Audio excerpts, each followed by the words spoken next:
Perkenalkan, kami dari kelompok 6 Praktikum ADS-RC ingin menjelaskan tentang uji hipotesis untuk rata-rata, proporsi, dan beragam. Baik, saya akan menjelaskan mengenai uji hipotesis rata-rata satu populasi. Dengan kasus, program studi sains data di ITERA ingin memastikan bahwa rata-rata waktu pengerjaan tugas akhir mahasiswa adalah 6 bulan. Untuk memvalidasi klaim ini, mereka mengambil sampel acak dari 10 mahasiswa yang sudah menyelesaikan tugas akhir berdasarkan data tersebut. Pihak Prodi ingin memutuskan bahwa klaim rata-rata waktu 6 bulan masih relevan atau tidak menggunakan taraf nyata 5% alias alfa sama dengan 0,05. Lalu didapatkan data dari 10 mahasiswa tersebut dalam waktu pengukuran bulan, yaitu 5, 6, 7, 6, 5, 8, 6, 7, 5, dan 7. Lalu hipotesis H0 adalah new sebenarnya 6, alias rata-rata waktu pengerjaan tugas akhir adalah 6 bulan, dan H1 adalah new tidak sama dengan 6, alias rata-rata waktu pengerjaan tugas akhir tidak sama dengan 6 bulan. Lalu masuk ke dalam kodinan, diassign data, yaitu 5, 6, 7, 6, 5, 8, 6, 7, 5, dan 7. Lalu new 0 adalah 6, alias rata-rata dari pengerjaan tugas akhir adalah 6 bulan, dan alpha adalah 0,05. Lalu dilakukan perhitungan statistik uji. Di sini kita bisa lihat ada N atau desain dengan panjang data, length data, alias ada 10 mahasiswa sehingga panjangnya adalah 10. Lalu ada X bar, yaitu rata-rata dari data. Lalu ada S sebagai standard deviation oleh data ini. Lalu ada SA atau standard of error, yaitu S dibagi square root atau akar dari N. Lalu T statistik, yaitu S bar dikurang mu dibagi dengan standard of error. Lalu ada P critical, yaitu digunakan fungsi Qt dengan parameter 1 dikurang alpha per 2. Dia menggunakan per 2 karena dilakukan dua arah. Lalu ada degree of freedom, yaitu N dikurang 1. Lalu di-outputkan hasil dari perhitungan statistik uji, yaitu statistik uji T, yaitu T-stat, dan nilai kritis T adalah T critical. Dapatkan hasilnya untuk statistik uji T adalah 0,61 dan nilai kritis T adalah 2,26.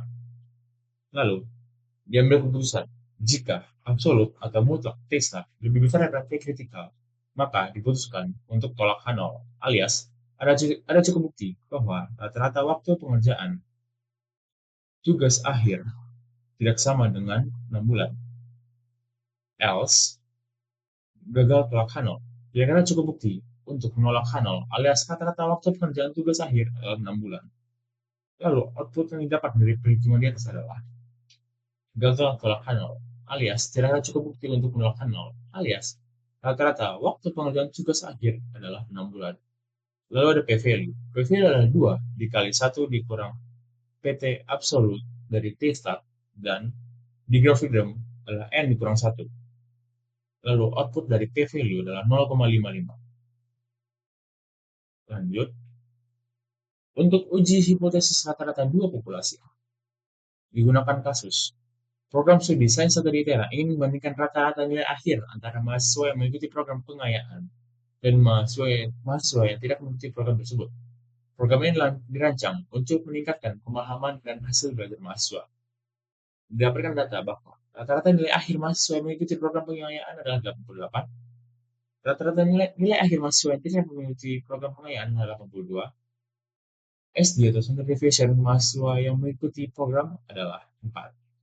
Standar deviasi mahasiswa yang tidak mengikuti program adalah 5.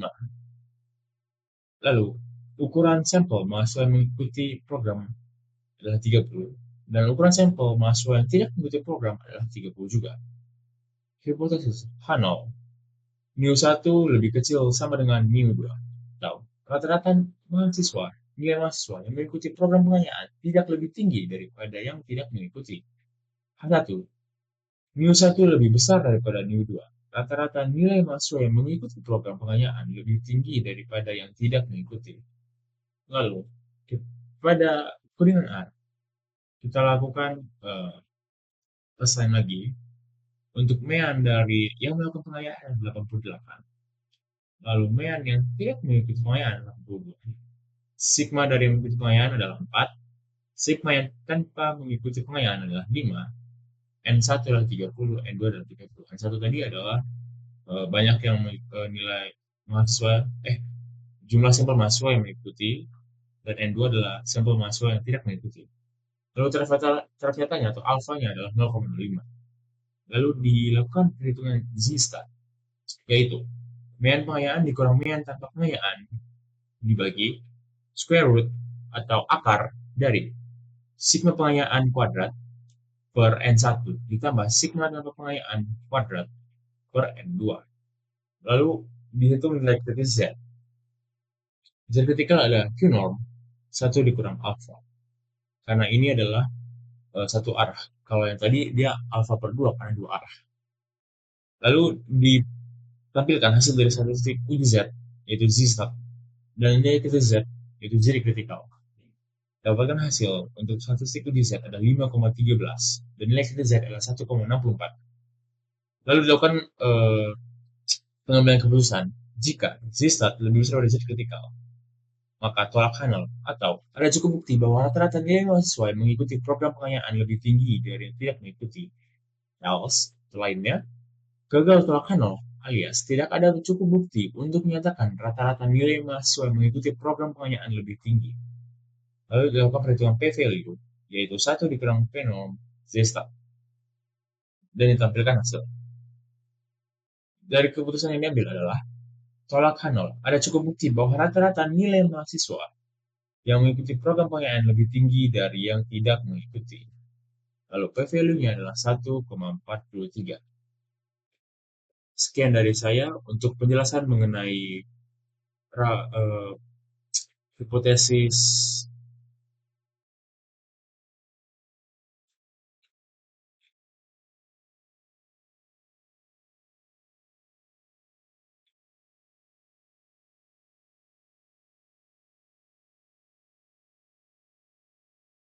Sekian dari saya mengenai penjelasan uji hipotesis rata-rata satu populasi dan dua populasi.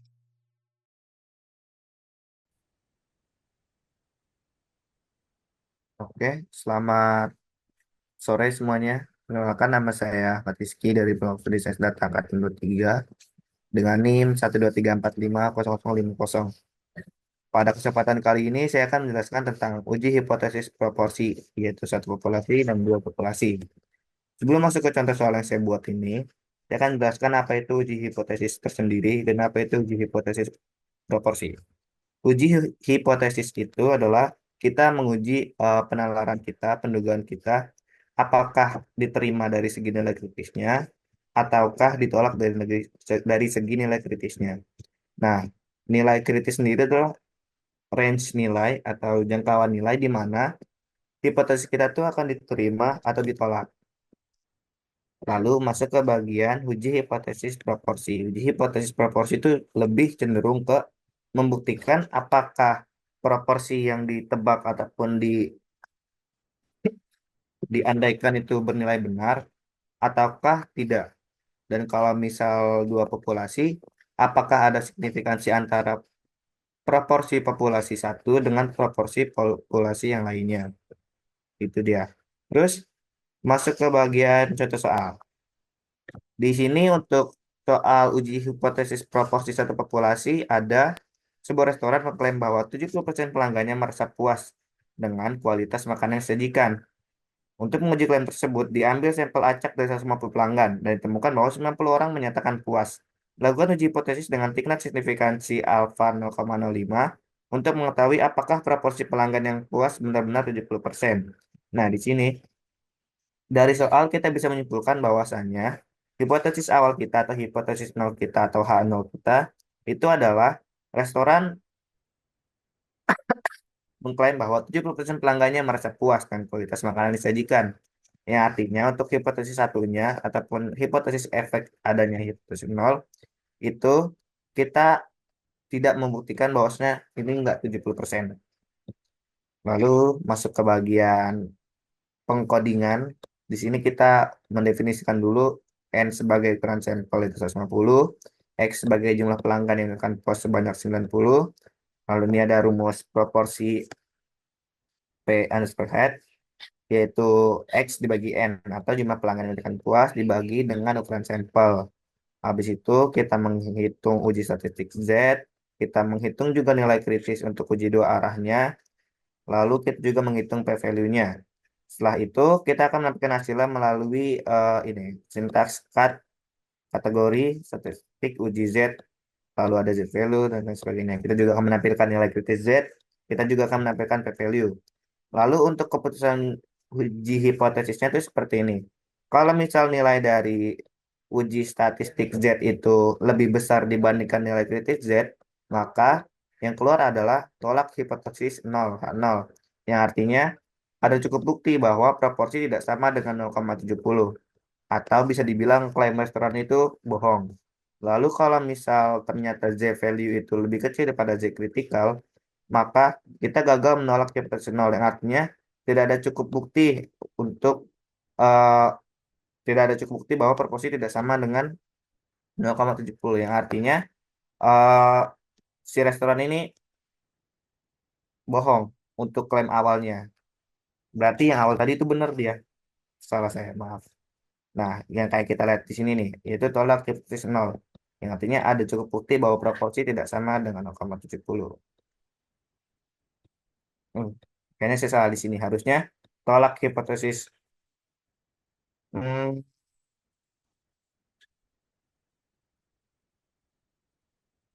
tolak hipotesis nol H0 ada cukup bukti bahwa proporsi tidak sama dengan 0,70. Oke,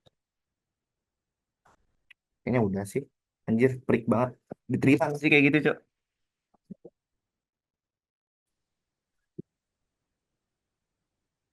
Oke, lanjut ke pembahasan kedua, yaitu uji hipotesis proporsi untuk dua populasi. Yang artinya kita akan mendapatkan sampel dari dua populasi yang berbeda, lalu kita akan membandingkan proporsi antara keduanya. Nah, sama seperti pertama, kita ada yang diketahui dan diketahui lagi, yaitu 250 pelanggan wilayah A, 140 orang menyatakan puas. Dari 300 pelanggan wilayah B, sebanyak 1 juta orang menyatakan puas. Dengan tingkat signifikansi 0,05, kita diminta untuk apakah terdapat perbedaan signifikan antara proporsi pelanggan yang puas di wilayah A dan wilayah B. Ini intinya, pertanyaan ini akan menjadi hipotesis nol kita. Lalu sama dengan seperti sebelum-sebelumnya, kita juga akan mendefinisikan itu N1, X1, N2, X2, di mana N1 itu adalah ukuran sampel pelanggan wilayah A, X1 itu ukuran sampel pelanggan yang menyatakan puas di wilayah A, lalu N2 adalah ukuran sampel pelanggan wilayah B, lalu X2 adalah ukuran sampel pelanggan yang menyatakan puas di wilayah B. Ini kurang B berarti saya tadi. Lalu untuk menghitung rumus proporsinya masih sama, yaitu X1 bagian 1 untuk P2 itu X2 dan N2. Nah, teruntuk populasi ini, dia tuh ada P kombinasi atau proporsi kombinasi, yaitu kita menyatukan X1 tambah X2 dibagi N1 tambah N2, yang nanti ini kita akan mendapatkan proporsi gabungan wilayah A dan wilayah B. Lalu kita akan menghitung statistik uji seperti ini. Lalu kita juga akan menentukan nilai kritis untuk uji dua arah dengan tingkat signifikansi 0,05. Lalu kita juga akan menghitung p-value. Setelah itu, kita akan menampilkan hasilnya melalui kode ini. Kategori proporsi pelanggan yang ditekan pos wilayah A, kategori proporsi pelanggan yang ditekan pos wilayah B, lalu kita juga menampilkan statistik uji Z, kita juga akan menampilkan nilai kritis Z, kita juga akan menampilkan p-value. Nah, sampai di tahap terpenting, yaitu kita akan menentukan keputusan uji hipotesis kita. Di sini, kalau misal nilai dari uji kritik, uji Z kita, uji statistik Z kita itu lebih besar daripada nilai kritis Z, artinya kita akan menolak hipotesis nol. Apa maksudnya? Maksudnya adalah ada cukup bukti bahwa proporsi pelanggan yang menyatakan puas di wilayah A dan proporsi pelanggan yang menyatakan puas di wilayah B berbeda secara signifikan. Lalu, jika ternyata nilai uji statistik Z itu lebih kecil daripada nilai kritis Z, maka yang keluar adalah kita gagal menolak hipotesis nol, yang artinya kita menerima H1. Tidak ada cukup bukti bahwa proporsi pelanggan yang menyatakan puas di wilayah A dan proporsi pelanggan yang menyatakan puas di wilayah B berbeda secara signifikan. Nah, dari nilai ini kita mendapatkan keputusan, yaitu kita akan menolak hipotesis nol, yang artinya tidak ada cukup bukti bahwa proporsi pelanggan yang menyatakan puas di wilayah A dan proporsi pelanggan yang merupakan pos di wilayah B berbeda secara signifikan. Yang artinya ya mereka nggak terlalu beda-beda banget, mereka tuh mirip-mirip. Kayak kita lihat sini, proporsi untuk di wilayah A itu 0,56. Untuk proporsi pelanggan di wilayah B itu 0,566667. Artinya dia tuh nggak beda secara signifikan banget. Seperti itu. Dan sebagai kesimpulan antara dua video itu tadi adalah nilai kritis Z itu kita gunakan sebagai penentu apakah H0 dan H1 itu kita gunakan. Ya, artinya kita akan menerima H0 atau menolak H0. Lalu kita juga akan menguji uji statistik Z, kita juga akan mendapatkan p-value. Setelah itu kita baru menentukan keputusan uji hipotesis. Seperti itu. Terima kasih semuanya. Selamat sore. Oke, selanjutnya adalah uji hipotesis untuk ragam suatu populasi. Contoh soalnya adalah sebuah perusahaan mengklaim bahwa variabilitas atau ragam waktu yang diperlukan mahasiswa Prodi Sains Data ITERA untuk menyelesaikan tugas adalah 30 menit. Berdasarkan sampel dari 20 mahasiswa, diperoleh ragam sampel 25 menit.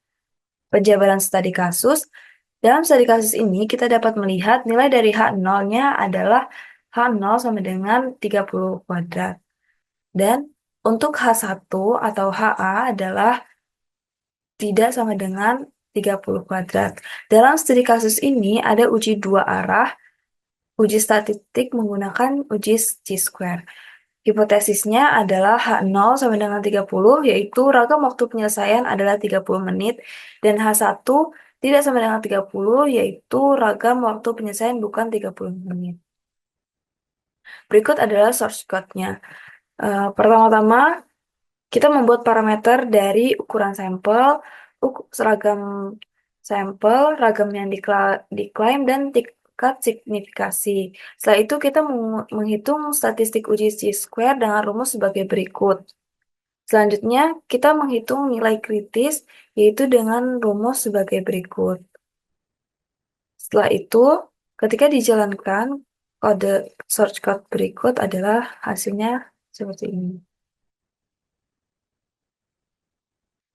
Didapatkan, nilai dari statistik uji chi-square adalah 15,83333, nilai kritis chi-square rendah sama dengan 8,906516, nilai kritis chi-square tinggi 32,852233, dan keputusannya adalah H0 diterima, yaitu ragam waktu penyelesaian tidak berbeda secara signifikansi dari 30 menit.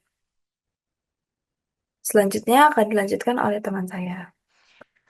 Assalamualaikum warahmatullahi wabarakatuh. Perkenalkan, saya Nadia Ratu Anjani dengan NIM 123450083 dari kelompok 6 ADSRC. Di sini saya akan menjelaskan sedikit tentang uji hipotesis untuk ragam dua populasi, di mana saya telah membuat studi kasus terkait materi tersebut, dan juga saya akan menjelaskan bagaimana cara perhitungannya dan juga eh, bagaimana output yang dihasilkan. Jadi, untuk soal uji hipotesis untuk ragam dua populasi, di sini disebutkan bahwa sebuah penelitian dilakukan untuk membandingkan dua metode pembelajaran bahasa Inggris di SMA. Kelas A menggunakan metode audiovisual dengan 15 siswa dan menghasilkan nilai rata-rata 78 dengan simpangan bakunya itu 6. Lalu kelas B menggunakan metode konvensional dengan 13 siswa yang menghasilkan nilai rata-rata 75 dengan simpangan bakunya 4. Pada akhir program, kedua kelompok tadi diberikan tes yang sama untuk mengukur kemampuan mereka. Nah, ujilah hipotesis bahwa kedua metode tersebut memiliki varians yang sama pada tingkat signifikansi alfa sama dengan 0,05. Nah, di mana hipotesisnya adalah hipotesis awal, yaitu varians kedua kelas sama, dan juga hipotesis alternatifnya, yaitu varians kedua kelas itu berbeda. Nah, untuk mengerjakan soal ini, yang pertama kita harus mengumpulkan terlebih dahulu data-datanya. Nah, yang pertama kita harus dari pengumpulan data tersebut, kita membutuhkan varians dan juga data sampelnya.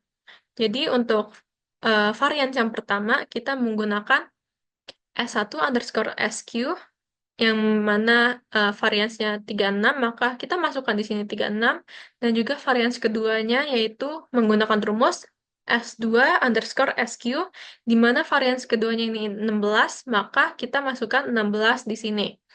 Dari manakah nilai varians tersebut? Jadi, untuk nilai variansnya tadi, kita hanya perlu mengkuadratkan simpangan baku yang sudah ada di soal. Nah, misalkan untuk varians yang pertama, di soal ini tadi simpangan baku pertamanya yaitu 6, ini sudah diketahui kan? Jadi 6 ini dikuadratkan saja maka menghasilkan nilai 36. Nah, 36 ini dapat kita sebut sebagai varians yang pertama.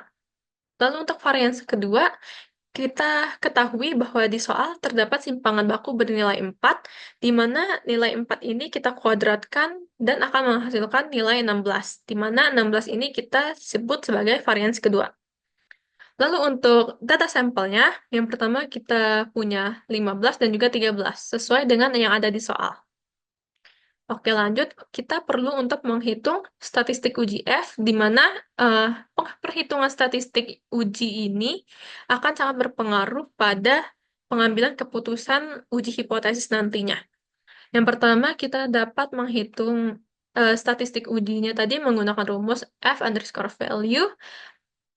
F underscore value ini kita gunakan rumus S1 underscore SQ dibagi S2 underscore SQ.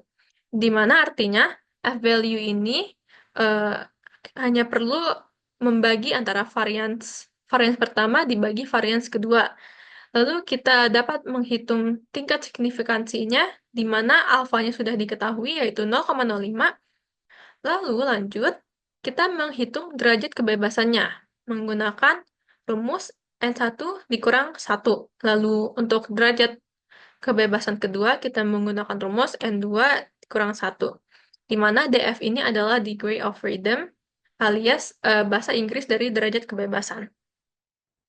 Lalu, untuk mencari nilai kritis F untuk uji dua arah, kita perlu untuk mencari nilai kritis yang rendah dan juga yang tinggi.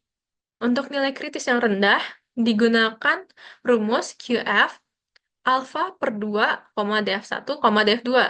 Lalu untuk mencari nilai kritis yang tinggi, kita dapat menggunakan rumus 1 min alpha per 2, df1, df2. Kenapa kita menggunakan alpha per 2? Karena di sini kita posisinya mencari uji hipotesis untuk dua populasi. Makanya kita menggunakan alpha per 2. Oke, sekian penjelasan tentang alpha tadi. Kita lanjut aja langsung ke menghitung p-value. Nah, untuk rumus p-value ini kita dapat menggunakan rumus 2 kali min pf f underscore value, df1, df2, 1 min pf f underscore value, df1, df2. Lalu lanjut, setelah perhitungannya selesai, kita dapat langsung menampilkan hasil atau output dari perhitungan tadi. Yang pertama, kita dapat menampilkan hasil dari statistik uji F-nya tadi menggunakan cat dalam kurung statement. Kita masukkan statement kita, yaitu statistik uji F titik 2, lalu kita masukkan rumus tadi, yaitu F underscore value. Lalu untuk yang selanjutnya, untuk menampilkan hasil output dari nilai kritis F rendah, kita dapat menggunakan cat dalam kurung nilai kritis F rendah sebagai statementnya, lalu kita masukkan rumus yang kita gunakan untuk nilai kritis F rendah tadi, yaitu F underscore critical underscore low. Lalu untuk yang terakhir, yaitu untuk menampilkan output dari nilai kritis F yang tinggi, kita dapat menggunakan rumus cat dalam kurung nilai kritis F tinggi, itu sebagai statementnya, lalu kita masukkan rumus dari nilai kritis F tinggi tadi, yaitu F underscore critical underscore high. Oke, lanjut. Karena kita sudah menampilkan hasil output dari uji nilai F tadi, kita langsung lanjut ke menampilkan hasil keputusan dari uji hipotesis yang telah kita kerjakan gitu. Jadi untuk menampilkan keputusan dari uji hipotesisnya ini, kita memiliki dua opsi, yaitu opsi yang pertama, yaitu menolak hipotesis awal, di mana terdapat bukti bahwa varians kedua metode itu berbeda. Lalu untuk opsi yang kedua, kita gagal menolak hipotesis awal, karena tidak adanya bukti bahwa varians kedua metode itu berbeda. Lalu setelah semua kode ini dijalankan, didapatkan bahwa, maaf, didapatkan bahwa statistik uji yang kita dapatkan adalah 2,25, di mana nilai kritis F rendahnya ini adalah 0,32 sekian, dan juga nilai kritis F tingginya ini adalah 3,206 sekian. Nah, lalu kita dapatkan keputusan hasil uji hipotesisnya ini adalah gagal menolak hipotesis awal, di mana tidak ada bukti bahwa varians kedua metode ini berbeda. Kenapa kita bisa mendapatkan keputusan tersebut? Salah satunya karena nilai statistik uji kita berada di rentang kritis, di mana 2,25 ini berada di tengah-tengah antara 0,32 sekian sampai 3,206 sekian, di mana 0,32 sekian ini adalah nilai dari kritis F rendah, dan juga 3,20 sekian ini adalah nilai dari kritis F tinggi. Dan nilai statistik ujinya ini berada di tengah-tengah antara mereka. Maka dari itu, karena F underscore value-nya berada dalam rentang kritis, kita gagal untuk mendapatkan uji hipotesis awalnya. Nah, singkatnya, ini menunjukkan bahwa kedua metode pembelajaran yang terdapat di soal tadi, kedua metode pembelajaran ini menghasilkan keragaman nilai yang relatif sebanding. Oke, sekian penjelasan terkait materi uji hipotesis untuk ragam dua populasi dari saya. Mohon maaf bila ada banyak kurang dan kesalahan dalam penjelasan maupun dalam pengerjaannya. Saya akhiri. Wassalamualaikum warahmatullahi wabarakatuh. Sekian penjelasan dari kelompok kami. Untuk perhatiannya kami ucapkan terima kasih.